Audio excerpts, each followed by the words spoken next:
Hello, welcome to the Redmen TV. It's Matchday live and uncensored. As always, we're going to be bringing you all the build-up to the match, slightly more Scouse biased than BT, with 100% less Fletch and Saville. So there you go. Liverpool's team news is out. We'll just that in 2 moments. Let me first introduce everyone we've got in the studio. We've got Jack Hart, John Matron, and over in Tactics Corner to go through the start 11, Mr. Chris Page. Chris. Hello mate, happy birthday Paul as well. Paul 32 today, mate. I know, you could have just said happy birthday and left it at that. No, could have just. 32. Anyway, listen, we'll go straight into the side. You've got Simon Mignolet in goal. I've set it up as a 3-5-2-3, because why not? Chan, Skirtland, Sacco at the back. Henderson, I think, will play right wing back. Moreno, left wing back. Lucas and Gerrard, Coutinho, Markovic, and up top, Fabio Borini. No Raheem Sterling in the squad. Apparently he's sunning himself in Jamaica. Yeah. There we go. What do you think of that, boys? I think that's exactly where I'd rather be right now, to be fair. Yeah, I actually think there's a case to be made on that. I'm not entirely certain that's how they might line up. I think we could well see, Jack, we could see maybe Markovic start on the right, Gerrard could start behind Borini. What do you think of the place you've gone for? I agree with what you're saying about possibly Gerrard playing further forward, that we might line up more like we did in the Cup on Monday night. I like the selection there, and it'll be interesting to see how Borini performs in that lineup, because obviously I imagine he's got quite a lot of good feeling towards Sunderland, really. And vice versa. And so, often that gives that player an awful lot of impetus to go on. You see players score against their boyhood teams and so on all the time, don't you? So hopefully he's out to prove a point to both sides today. Yeah, absolutely. Get something out. I mean, that we discussed a couple of times in recent weeks. We all thought Borini had played his last game for Liverpool. Do you think this is maybe a case of a shop window job? Well, look. Ooh. Yeah, just dangling under his nose. Ooh, yeah. Like leaving a pie on a windowsill in a Tom and Jerry cartoon. Who knows? It's just bizarre, isn't it? Yeah. Playing now. I mean, only Brendan Rodgers could send his only goal scorer off to Jamaica for a fall. Yeah, shit, he's in 2 of my fantasy teams, I've just realised. Unlucky. We're going to be discussing Raheem Sterling and his little winter break in a moment, but obviously let's stick with the starting 11. On the Borini thing, Chris, I mean, if Raheem Sterling's not there, is he the most similar to, without massively changing the style of football? I think he is, yeah. I think, it's Balotelli's the one that probably most people might want to see up top. But Fabio Borini, if nothing else, he gives you endeavour, doesn't he? And he's going to try his arse off, and he'll hustle and harry defenders. Now, he's not a massive goal scorer and threat, but he's still got the opportunity. If presented with opportunities, he could still score goals, I feel.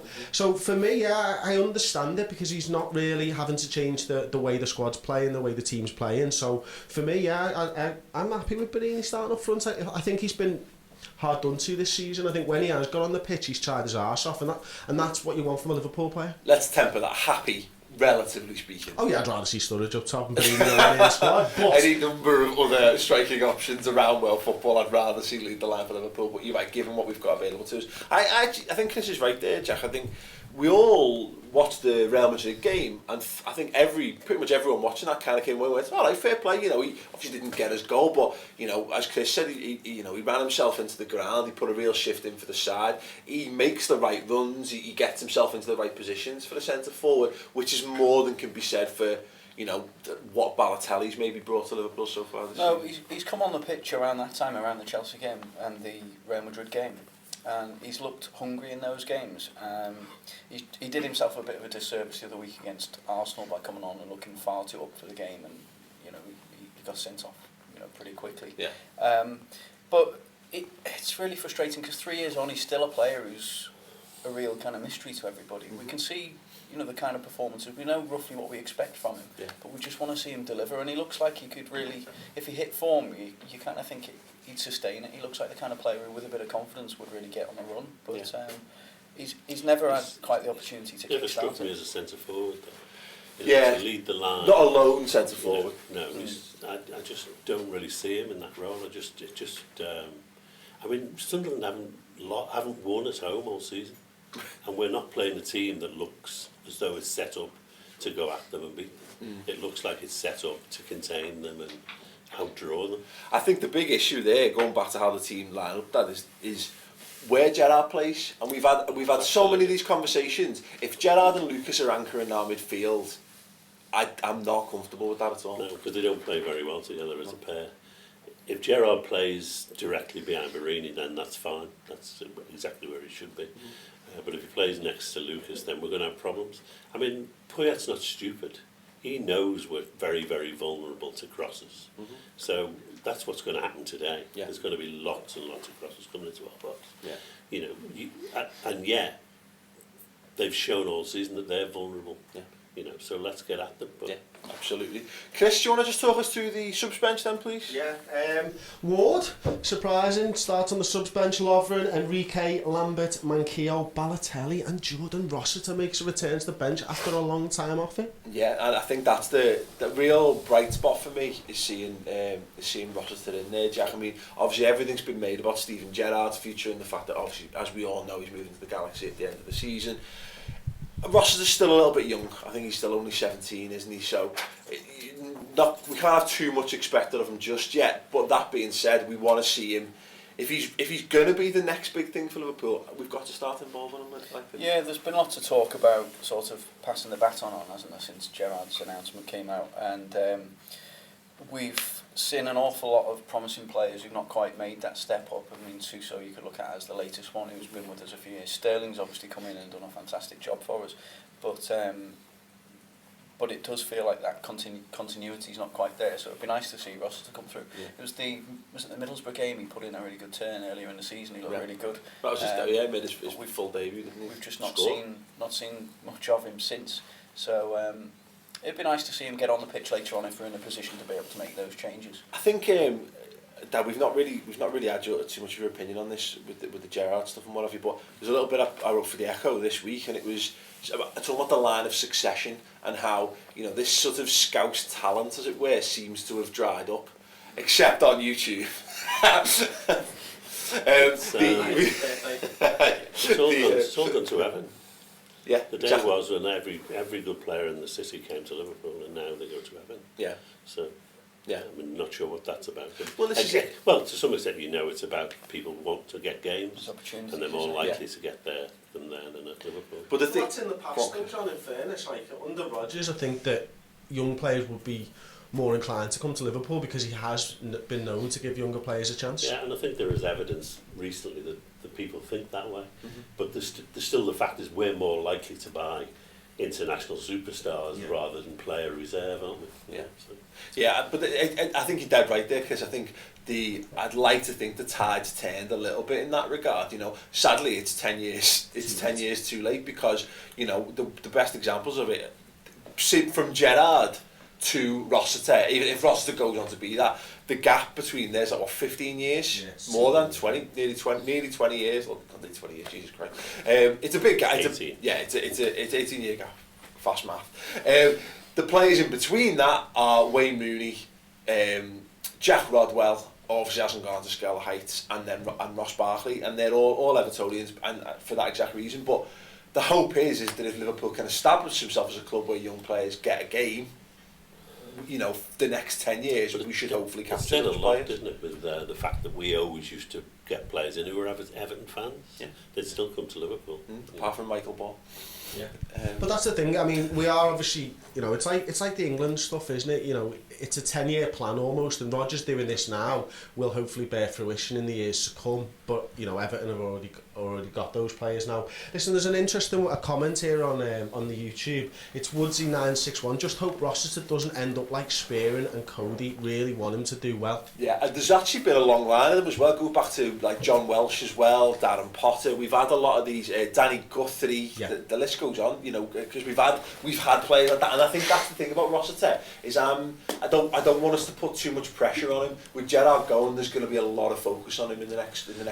There is, isn't there? You know, and there will be a lot of pressure, unfortunately, and that's just what happens when you are the Scouse in the Liverpool side. But you know, I think going back to like the Danny Guthries and stuff, they weren't actually good enough players to play for Liverpool Football Club at the time, and that's what you want, and that's why it's been so long probably as well, because you have to be very, very close to world class to get into the Liverpool side. Otherwise, they're just going to go and buy someone who's better than you. The idea, I think, from the academy from the last few years is that we'll train these players, they'll go on to be good either Championship players or Premier League players in their own right, and we'll make a little bit of money off them in the process. And that's what we've been using the academy for, and obviously you want to hope to find that gem. It should be that as its bare minimum. You know, that's what you should be doing. You should be producing Championship, you know, quality players across the board as best you can, but then find one or two for your own team. We went for several years where we produced nothing but lower league players, and that's not really what it should be there for.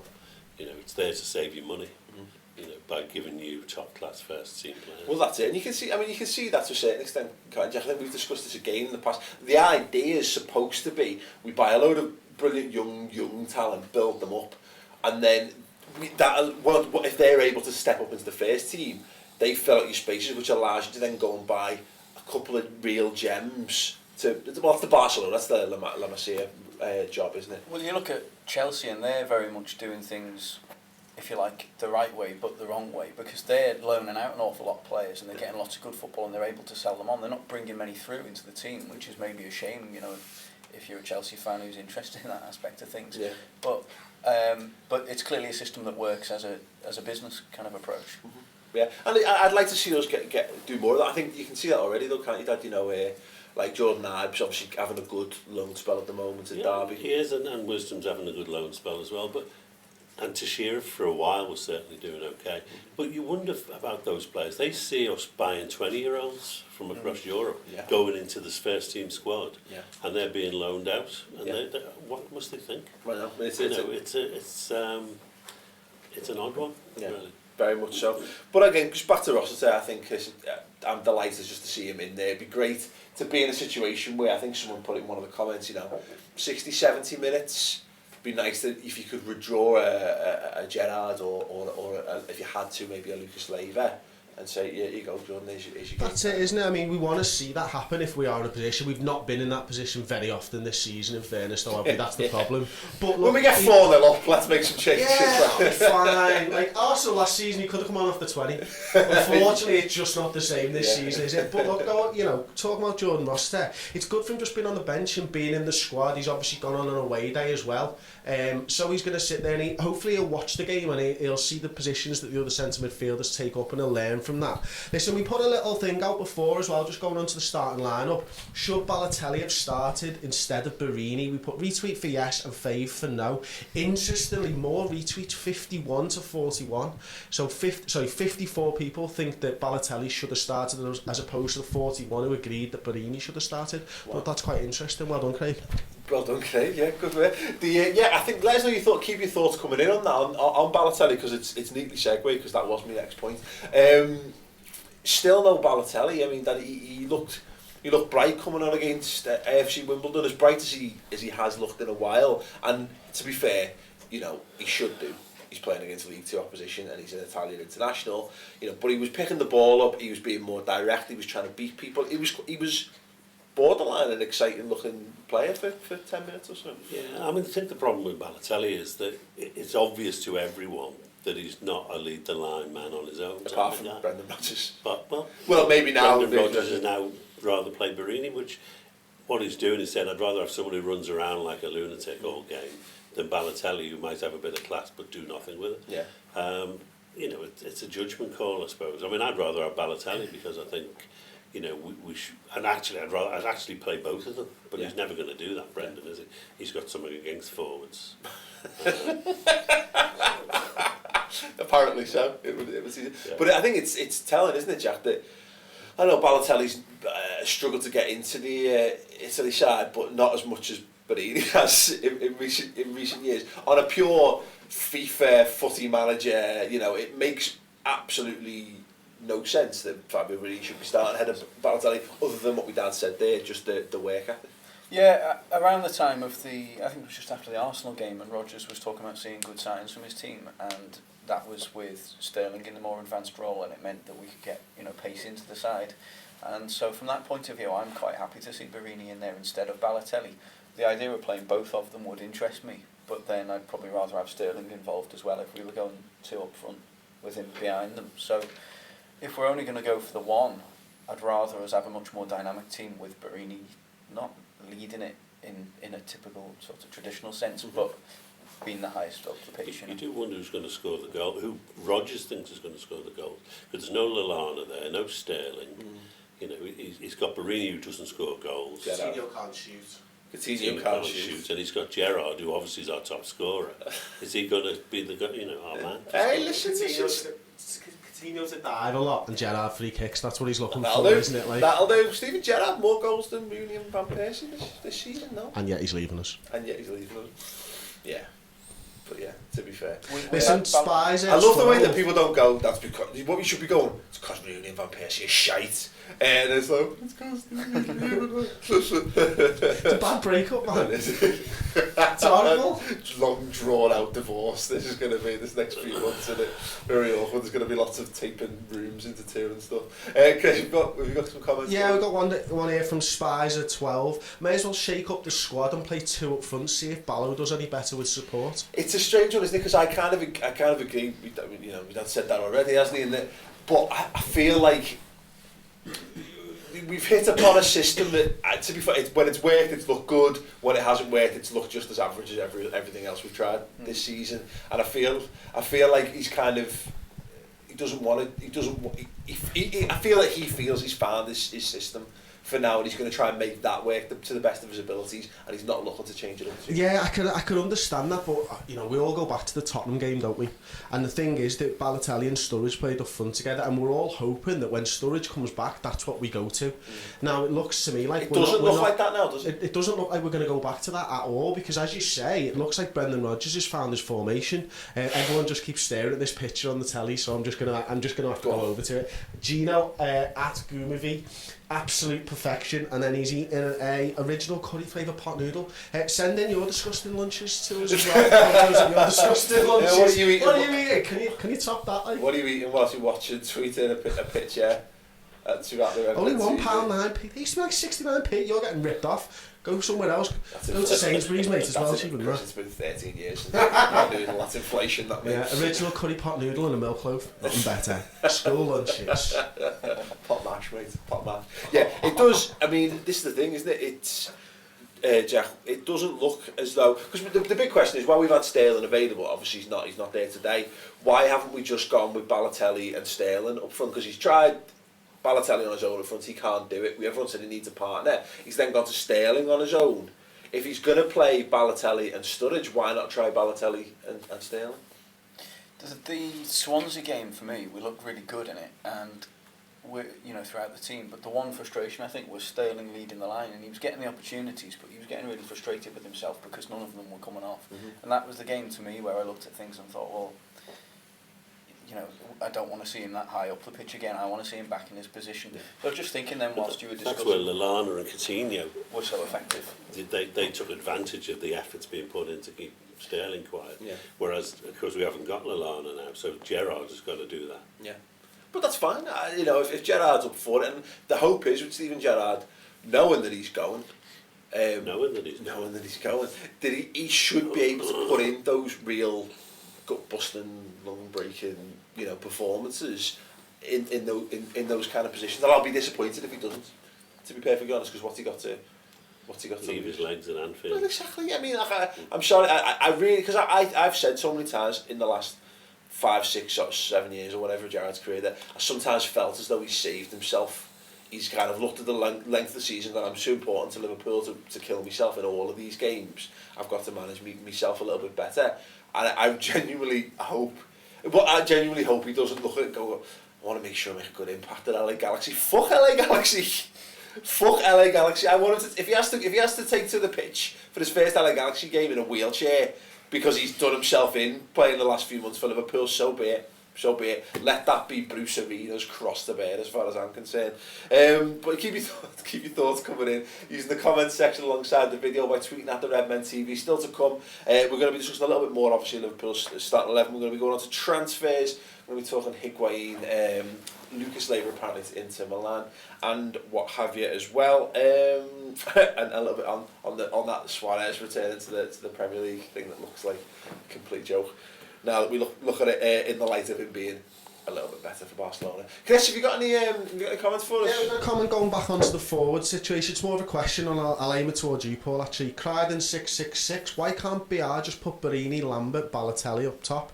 Borini and Balotelli are fast and Lambert strong. That could make an impact, right? What do you guys think? Borini and Balotelli are not fast. Is my first thought on that. Chris is not in full agreement. Yeah, they're not. Balotelli is not fast at all. I mean, he's faster than me. But that's not saying I'm also not a professional athlete. Clearly. Yeah, clearly. Balotelli is. Yeah, he's an athlete. He's not a professional one. Yeah, it's an interesting point though. You know, if you're struggling for goals, get your strikers on the pitch. I mean, Brendan Rodgers' thinking doesn't go that way, does it? It doesn't go, what can I do to get goal scorers on the pitch? It's what can I do to get more midfield players on.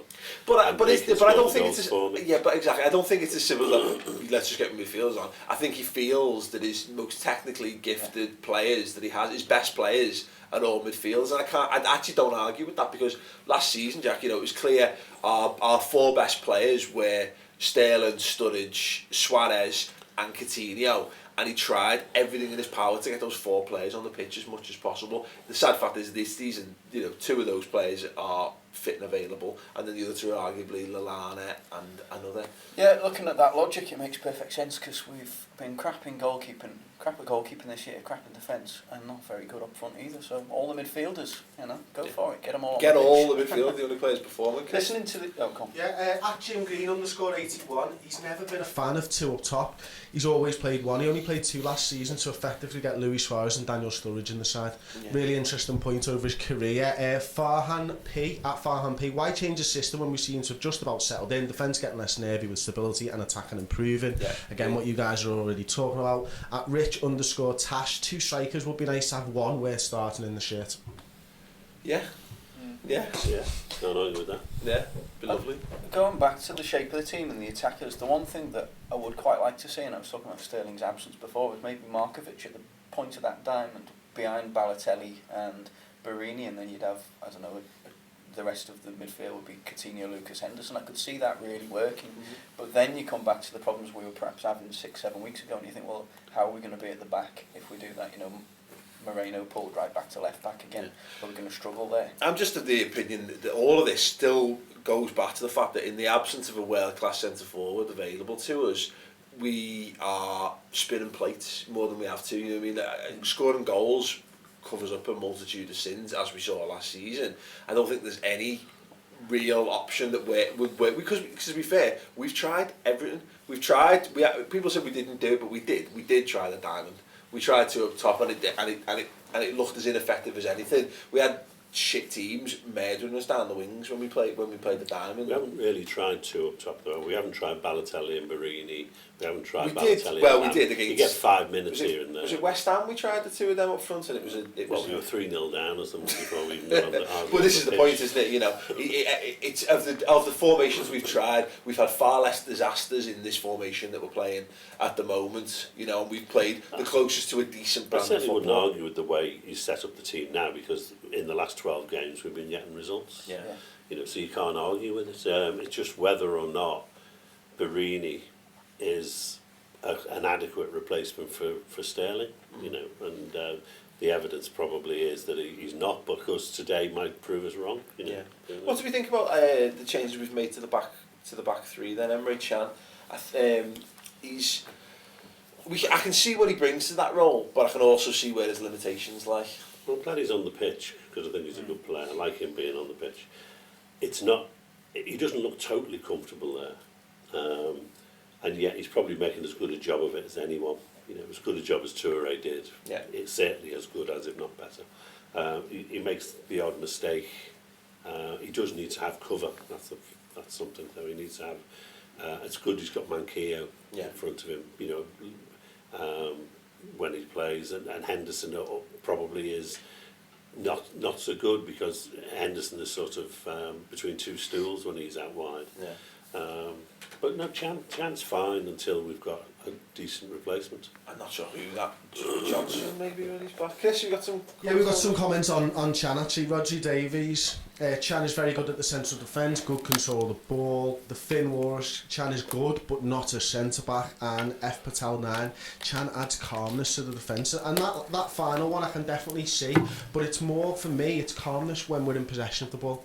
Because he's just a little bit better because he's used to having the ball in midfield where you don't have as much time on the ball. I think that's quite noticeable that, you know, as the ball gets played to him, he doesn't panic, and we tend to recycle possession quite well with him there, as with Sakho on the other side over the last few games as well. But defensively, I think he does have problems. You know, I think if we play a team where they have two up top, I think we'll struggle with Chan in the back. We're lucky so far that we've really only played teams with one up top. Yeah, interesting point. That the one just below you, the last one you read there, is he should be in. Eddie should be in the Lazowski. midfield. Yeah. Yeah, and Gerrard at the back, Chan in midfield. Well, you know what? I said this before, and a few people suggested this. That, and I think it's another example of maybe just trying to shoehorn Gerrard into the team to some extent. But I think of worse options than Steven Gerrard in the back three. Perhaps the right hand, you know, that right. On the right side, yeah. I can't argue that it would be disastrous. It wouldn't be. We'd have to see it. We'd have to see it to find out if it was. Whether it solved our problems at the back is another matter. Yeah, I don't think it solves any problems and more. I like Chan. Another option. When Chan plays there, I like that when he goes forward and steps out of defence, you know he's got the ability to do it, and you're not worried about him doing something stupid with it and leaving himself totally isolated. You know. So is one of my concerns about the way we're lined up today. If it's Gerrard who plays in the middle with Lucas, we know that we're going to end up with 5 players playing quite deep and wanting to occupy that space near the centre circle. And I just worry like we're trying to, like the Lions are trying to retreat beyond each other. Whereas if we've got Henderson there who's bombing forward, then Sakho and Chan have got that space to stride out into and then put that extra body amongst the opposition. Yeah, absolutely. And look, Steven Gerrard is just is a quality footballer, and I just want to see him played in a position where we maximise the quality, and centre back's probably not that, therefore, although, you know, if he's got time and space on the ball to, as you know, to pick out. He's still got too much ability going forwards to be stuck in your defence, isn't he? You know, he is our top scorer for a reason, you know, and not just that it's, you know, free kicks and penalties. He does actually create things as well when he's up top. There was the game earlier in the season, wasn't there? And you did the piece on him afterwards where he'd come on for 15 minutes in the advanced position and created 4 chances, and we'd created something like 2 in the game already. So that bodes well if he's playing in that advanced role. More of that, absolutely. Chris, what have you got for us? We've got Cameron Lyons. He's tweeted us, how Canadian Liverpool supporters survive at 4 a.m. Looks like a couple of sausage McMuffins, a couple of hash browns and 2 coffees. There you go. The 2 coffees. He's here for the long goal. Go hard or go home. Do we need to liven the show up a bit? Is that what you're saying? Keep shouting out randomly to wake him up. Yeah, exactly. There we go. That was a full-on Payjack moment I just had there. The Emre Can thing, about with regards to midfield, because I agree that his long-term Liverpool future lies in midfield. I see him as that, and it not to put too much pressure on too young, but I've likened him to Yaya Toure in physique and how he likes to. I think he likes to maraud forward. At the moment, though, you know, I think he's got to play in that position where he is on the right of the back 3, and I don't see him. We're already struggling to get Jordan Henderson into the midfield. Emre Can is another. I'd rather see Henderson and Lucas in the midfield than Emre Can. To be fair, anyone care to agree or disagree? No, I don't think he's ready to take over from them as yet, but hopefully down the line. Yeah. I would see him as Henderson's midfield deputy, but then even Henderson seems to be shunted around the team a little bit, so Emre Can's in a difficult place, but I'm sure next season I would expect once Gerrard's gone that Henderson's berth will be central midfield permanently, and then it's a question of who plays with him. You know. And what shape? I'm sure we'll change the shape a lot. We'll see midfield 3s where you'll get Emre Can and Henderson in there, and you'd like to think we'd start dominating midfield. When you said Henderson's birth there, I thought you were going to go into some sort of like wonderful poetic description of how he was going to blossom as a footballer. I don't know his birth, his space within the team. Yeah, we're going to be discussing transfers in a moment, but Chris Chris, have you got something? Yeah, we put a tweet out, Craig put a tweet out for us saying what's our best starting 11. At Jim Green has put this one up for us, so we've got Mignolet in goal. It's a 4-4-2 diamond. Sacco and Colo partnered at the back, the two Spanish, Manquillo, Moreno. Chana's the holding midfielder, Henderson, Coutinho, Sterling, Sturridge and Balotelli. What do you think, boys? I like that side, to be honest with you. I really do. I think I like Coutinho in that left midfield slot. Balotelli I won't want anywhere near a starting 11 for Liverpool, but you know, needs must and all that. And then really, man, you're looking at it thinking Colo's our best centre back. Oh, that's worrying, but he probably is, isn't he? So what do you think, Jack? I don't know if. Well, I've certainly never seen Emre Can play that role on his own. I don't know if he's played there. I know last season for Leverkusen at the end of the season he went into a pairing and that really steadied the ship towards the end of the season. They pushed on and did well. So that'd be my concern there. I'd probably go for that, but with Lucas in there. Yeah, that's exactly my thoughts. Exactly that. Lucas instead of Emre Can, and Emre Can then in rotation with Jordan Henderson for that position in the midfield, maybe putting them alongside each other. That's a decent shout. Actually, when you see that team, again, it's like it's on paper, isn't it? Because Balotelli's meant to be good. That it looks like looks like wants to see Balotelli and Sturridge together and see how that works. So I would hope that would be given a shot. I think we're all hoping that will be given a chance, so we can find out one way or another whether it works. Yeah. Actually, before we move on to transfers quickly, I want to know what people think of Raheem Sterling being given this sort of rest period. I think the general intonation I've got from when people it's been mentioned in the room already is a bit of like anger, stroke, indignation, and then with a slight bit of sleepiness thrown in. I mean, Chris, come on, we'll start with you. What do you think? Raheem Sterling's been given a week off. He's gone back. He's gone over to Jamaica, and he seems to be relaxing and chilling out and stuff. He's missed the FA Cup game, and now he misses this game. Yeah, I think it's mental, to be honest with you. I think it's ridiculous. I think Brendan Rodgers maybe has prioritised the cups, because I think if it was the other way round, he'd be missing Chelsea, Bolton, Chelsea. And he would have just carried him playing for another 2 or 3 games. It's a very good point. So well, to me, like he's prioritised the cups, and it's whether you're happy with that. But it's more not that what I'm saying is not that. It's more, do you agree with giving him a break? I suppose as opposed to when I can't see it doing good for the squad. I think the squad will be looking around going, hang on, I've busted me gut all fucking year as well. Why am I not in Jamaica with Sterling? I can't see any world where it's good for the whole club. You shouldn't have signed your contract so early then, should you? You might have been in Jamaica as well. Yeah, he's over there with Ian there, just looking at the contract. There's a thing in the Hitchhiker's Guide to the Galaxy where, because it gets so easy climbing Mount Everest and stuff, you have a pill which pretends you've got a broken leg so that you can do that. And Brendan Rodgers seems to be like that. I mean, he started his first season without any forwards. Yeah. Now he sent his only goal scorer to Jamaica, and he's going to sell Lucas to Italy when he's got no one. The man's mental. He just loves taking risks. He's an habitual risk taker. I like that. I bet he crosses on the Redmen. But I mean, where do you stand on it? Because look.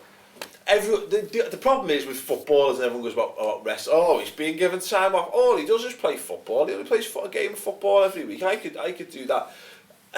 The problem is that we've seen so many young footballers get absolutely fucked because they play far too much football too young. And Liverpool Football Club are the perfect football club as an example of that. So I'm actually not too concerned that he's being given. Wouldn't it be better? Wouldn't it be better if he left him in the side until Sturridge is back? But maybe Sturridge is further away than we think. Like, you know. Oh no. Yeah, well, this is it. Well, that's it. Maybe we know we're going to have to rely on Sterling more. He's very young. We all know that, and as you've alluded to, we've seen players who come through and playing young has taken its toll physically on the players. There's also the psychological element this year. Sterling's been parachuted into this situation where he's our main man all of a sudden, and it's just, I don't think at that young, whatever your ability level, that must be difficult. And I think, again, in that Swansea game, as John said before, he sort of facilitated lots of other good performances through his own performance, but he looked petulant and frustrated, and he was, you know, we were lucky we had a ref with a bit of common sense who didn't send him off, because otherwise we'd be without him anyway. Yeah. But he looked like a man. He looked like a boy who needed a rest. Yeah. I mean, for me, Chris, you know, Michael Owen's the perfect example of it. You know, he broke into the scene. Michael Owen should be counted as one of the greatest players ever to play the game. But unfortunately, he got to his mid-20s and he was finished. You know, physically, he had the injuries started to mount up. They all took a toll. We've seen it. You made the point about Fernando Torres being exactly the same. If it means that, I mean, obviously, it depends if he's still playing his football with us, because if he's not, who cares? But you know, if we, I think there has to be a case to be made that we need to safeguard Sterling's future as a footballer. I agree with that, and I've got no problems with giving any player a rest if they need a rest. Listen, it's more than just physically he needs a rest. I think mentally he needs a rest, doesn't he? I think you can tell that, and that's what Jack's talking about now, is that he's got a huge weight of responsibility on his shoulders, masses of pressure. He's only a kid. My problem with it is the timing of it. Yeah. You know, I'd rather him have missed the Bolton game and maybe one of the Chelsea things, because I actually think the league's still more important than the cups. But also, you know, as John was sort of talking about, it's making a rod for your own back, Rodgers. I don't think he's got the time to be doing this, and so publicly as well, because you can give him a rest for a couple of games. Just yeah. You don't have to send them away. You don't even have to mention it. No. It doesn't have to get out. You could just have a couple of games off and you think, oh, he's resting the player. But to actually let him leave the country for a couple of weeks mid-season, if you then get in a position where, say, someone gets an injury one day before a game, you can't get him back for it. Yeah. That's fucking stupid. But then it's... Shankly's turning in his grave. But if the decision's made, the decision's made, isn't it? You know what I mean? It's that...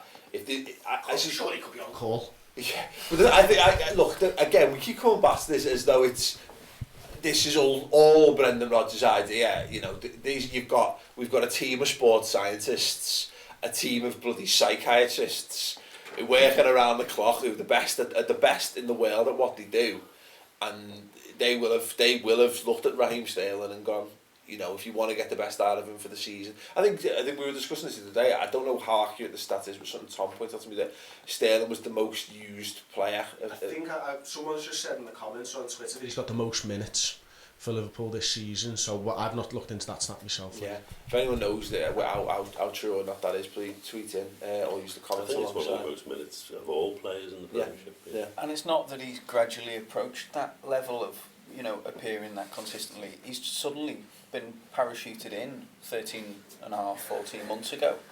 And Sorry, there's giggles going on from social media corner, let's find out. At Gary _3105, the Taj Mahal.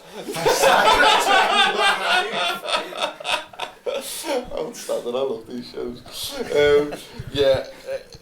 Yeah, look, listen, we've not got too much time for kick-off, so I want to move on from Sterling, but it is one we'll discuss in more detail on the subscriber shows this week. While I think on, if anyone's in the Liverpool area on Monday, we're going to be doing a live in the flesh show from the Sandon pub outside Anfield with the Merseyside official Liverpool supporters club. So go down and check that. I think it's from 7:30, Chris? Why not? Good lad. Chris has been arranging this. From 7:30 at the Sands and come down, it's a couple of quid to get in, and it goes towards obviously bolstering the funds of the supporters club, and they have regular meetings, good people getting involved with the club, and obviously having creating a community spirit around Liverpool as well. So yeah, come down, get involved. Apparently John Aldridge is going to be there. He's going to be on the show. So it should be a good laugh. Do what we normally do, except with an audience, which promises to be an interesting one. Anyway, transfers we've been promised, and this is what you stay tuned for. We haven't forgotten. It wasn't just a ploy to keep you watching. The rumours... Just go for a commercial break then? Let's go for a commercial break, yeah. After this break. One of the ones we were asked to discuss was Gonzalo Higuain. I mean, I don't know where you stand on it, Jack. I'm not... He's a name. He's the big kind of name that people would want it to make people happy. I'm just not a massive fan of him. He still very much looks like unrealised potential. For years, nobody ever seemed to make the pick between him and Benzema at Madrid. Yeah. He's gone on to Napoli, and I sort of thought him pairing up with Rafa would make him. You know, he looked like he had all the attributes to go on and be very similar to what Fernando Torres was. I'm not sure on his goal scoring this season, but I've always liked him as a player. I just don't necessarily think that we'd be able to expect him I don't think we'd be able to depend on him like perhaps. I don't know if there's targets out there who we could bring in up front and we could genuinely depend on them to hit the ground running. I'm not sure he's fast enough, simply put. You know, my concern, and it's another example of a striker, you know, playing his trade in Italy as well. I would be concerned that bringing another player over from Serie A, who's not necessarily blessed with lightning quick pace, and what does he bring that we don't already have in abundance, and that's slow, non-goal scoring centre forward. Yeah, you think if we really wanted him, we'd have bought him by now, wouldn't you? I don't know. I'm sort of low to criticise because I was very critical of the notion we might buy Benzema at the start of the season, and then I saw him twice play against us and rip us to shreds, and I sort of changed my mind on him. So Higuain may be much better than I think he is. I don't know. Yeah. What do you think? What do you think, Chris? Very, very similar to your dad, to be honest. I didn't like Benzema until I started watching him, probably in the World Cup. I think I first saw him, and he impressed me in the World Cup, and then obviously for Madrid. On Higuain, again, much like you guys have said, I don't think he's really got the pace for it, but if he's the type of player who just stays in the box and gets goals, then do you need a lot of pace? You can still do that. It's just that, you know, I see Liverpool more as a counter-attacking side, and therefore you need someone pacey up front to do that. So yeah, that's my thoughts on Higuain. Yeah, the Finn Wallace, not Higuain, not what we need though. So there's one from the comments section. Yeah, Lucas Leiva's been linked with a 7 million move to Inter Milan as well. That looks like as big a blood of bollocks as I've seen. He might move in the summer. I can't see a January move for Lucas. The last 11 games he's played, we haven't lost. So why would you sell him? Well, there you go. That's as good a point as ever. Look, Lucas Leiva, I think he's shown his value to Liverpool. I think we know exactly what it does. He's by far and away the best defensive midfielder we've got at the club. I think he is more of a Makaleli than a Matic, you know, I suppose, if you wanted to use an example there. I think that's what we need more, is someone who can not just do the defensive midfield stuff brilliantly, but has a little bit more. It's a very underrated player, and he's one of those players who you don't actually notice on the pitch until he's not there. Well, the best thing about it is, in that regard, is that you never noticed Dietmar man. He was just very good at what he did, and you come away from a game and you've been solid, and you didn't realise quite how you'd done it. But that's always a sign of a good defensive midfielder, is that you don't notice them to some extent. I like Lucas. I always have done, and I think he's probably been the most maligned player for the last 20 years at Liverpool. People just don't like him, and I don't know why. Yeah, you know. He showed in that game, who was it, against Aston Villa last year, when he came on for 20 minutes and showed everyone how to be a defensive midfield player before he got injured. Yeah, absolutely. So I think in recent weeks he's shown as well that he's got over the injuries that slowed him up a bit. Yeah. You know. Yeah, I think that's right. Chris, have you got any final comments? Yeah, on Lucas, I suppose it's Fiji and Taylor. Without some serious quality midfielders, then we can't let him go. Yeah, no, you're right. It would be madness. Well, that's the point I was making earlier on, that Rodgers seems to make those decisions before he's got replacements in. You know, let's see him buy a good defensive midfield player and then talk about selling. Well, that's it. But again, you know, that it adds further. It would add further questions rather than bring us any more answers as to what the transfer committee actually do and how. And they're talking the level of sanity. 7 million. I mean, that's nothing. It won't help you buy anything in the market. No, you're right. You know, I think it's a relative market value, I suppose, given that he's not been playing too much. But anyway, the last point as well, Luis Suarez was with a return to the Premier League. Everyone went, he might come back to Liverpool, and then he scored a really good goal for Barcelona, so that kind of put paid to that. But we'll see any more news on that. We'll get it as it develops. Do join us back here at half-time. We'll be live at half-time discussing everything that happened in the first half and looking ahead to the second half. Do enjoy the game, and thank you very much for watching.